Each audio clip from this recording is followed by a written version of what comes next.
आज आपण पालक पनीरची अगदी इझी रेसिपी बघणार आहोत, जी की पटकन होते आणि टेस्टलाही छान बनते. त्यासाठी पालक स्वच्छ धुवून बारीक चिरून घ्यायचा आणि एका पॅनमध्ये तेल घ्यायचं.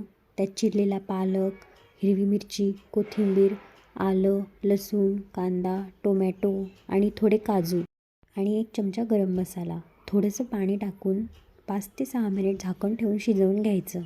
मिक्सरमधून बारीक पेस्ट करून घ्यायची.